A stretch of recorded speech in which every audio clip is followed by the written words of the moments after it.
The Little Queen. Wolf and Wilma's mom and dad took some of the children for a picnic. They went to a place called White Horse Hill. It was a warm summer's day and there wasn't a cloud in the sky. It was a perfect day for a picnic in the country. Wilma's mom had brought lots of food for everyone had something to carry. We will have our picnic at the bottom of the hill, she said. I know a good place to sit. Wilma's dad spread out a rug and everyone sat down. This is a great picnic, said Biff. These sandwiches are really good. And this is a great place on a day like this, said Wilma. I can see for miles. You can see even more from the top of the hill, said Wilma's dad. After the picnic, the children wanted to walk up the hill. Biff and Wolf began to run ahead. They both wanted to be first to get to the top. I will race you up there, called Biff. Wilma's mom called everyone back. Look at all the litter you've left behind, she said. Wilma's mom made the children pick up the litter. She told them to put it in a bag. We will take the litter back to the car with the picnic things, she said. This place would look terrible if everyone left cans and packets behind. They took the picnic things back to the car. Then they walked up the hill. It took quite a long time to get to the top. Everyone sat down for a rest. That's right, said Wilma. I can see for miles and miles. The houses and cars look really small. A strange-looking aircraft flew past. What's that? Asked Chip. It looks like a flying chair. It's a microlight, said Wilma's dad. I suppose it is a bit like a chair with wings. I'd love to fly in one, said Biff. I wouldn't, said Chip. It doesn't look safe. They walked through a wood. Floppy ran in and out of the trees. Suddenly he yelped. Oh no, said Chip. Look at Floppy. I think he's hurt himself. Floppy couldn't walk properly. He started to limp. His paw was bleeding. Wilma's mom looked at Floppy's paw. It looks as if he's cut it, she said. Will found a broken bottle. He must have cut it on this, he said. Wilma's mom was angry. It's so dangerous to leave broken bottles lying about, she said. The children wanted to play cricket, so they had a game before they went home. Floppy tried to join in, but he couldn't because his paw was too sore. Poor old Floppy, said Biff. Just his luck to step on some broken glass. At last, it was time to go home. Thank you for taking us, said the children. All this fresh air has made me hungry, said Wilma's dad. Maybe we can stop for something to eat on the way home. Hooray! Said everyone. Everyone wanted chicken and chips, so Wilma's dad stopped to get some. I wonder why food tastes better when you eat it outside, said Wolf. It tastes good because we're all hungry, said Wilma's dad. When they had finished, Chip and Wolf looked for the litter bin. There was only one bin and it was full. Chip threw his litter on the ground. I don't think we should do that, said Biff. Well, what else can we do? Said Wolf. The litter bin is full, so what does it matter?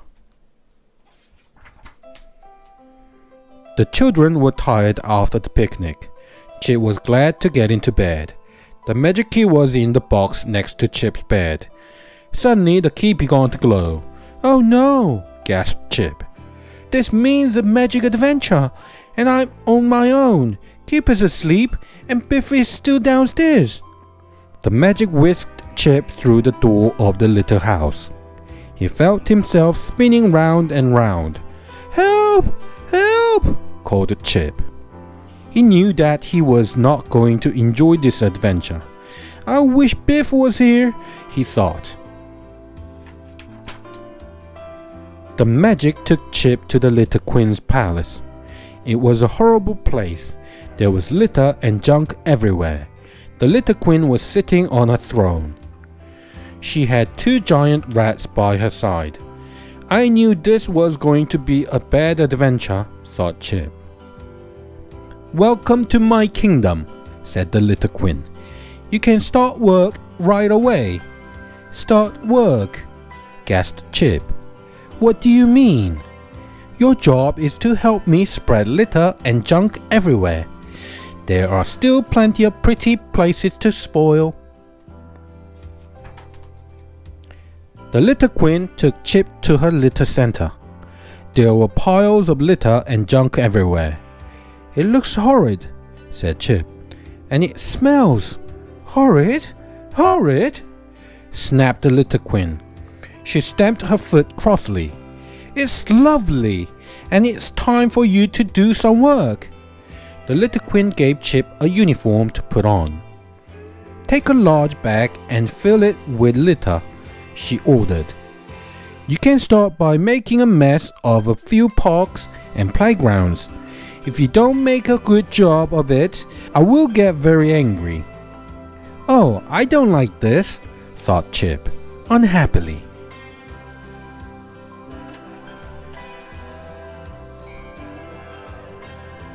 The Little Queen took Chip to a park. She told him to start spreading litter. The park looked tidy, but soon it was covered with cans and paper. Chip didn't want to spoil the park. "It looked good before we came," he thought, "but now it looks horrid." The Little Queen watched Chip. "Come on, come on!" she shouted crossly. "I want this park to look a complete mess." Chip wanted to throw all his litter in a bin, but he was afraid of the Little Queen. "This is a horrid adventure," he thought. "These are my microlights," said the Little Queen. "I use them to spread litter all over the countryside. You will fly in this microlight," she said. "I don't want to," said Chip. "I don't want to throw litter all over the countryside." "How dare you!" screamed the Little Queen. "Do as you're told. If you don't, I will lock you up with my giant rats." Chip was so frightened of the Little Queen that he climbed on the microlight. "I wish this adventure was over," he thought. The microlight took off. Soon it was flying over the countryside. Chip held on tight. Below him he could see meadows and fields. He could see streams and tiny houses. He could see woods and green hills. The countryside looked so pretty, he thought. "Oh no," gasped Chip. "That looks like the place where we had our picnic. I can see the wood where Floppy cut his paw." The microlight began to fly lower. This was the place he had to drop the litter. "I don't want to drop litter here," he thought. "I hate the magic key," said Chip. "I don't like this adventure, and I wish it was over."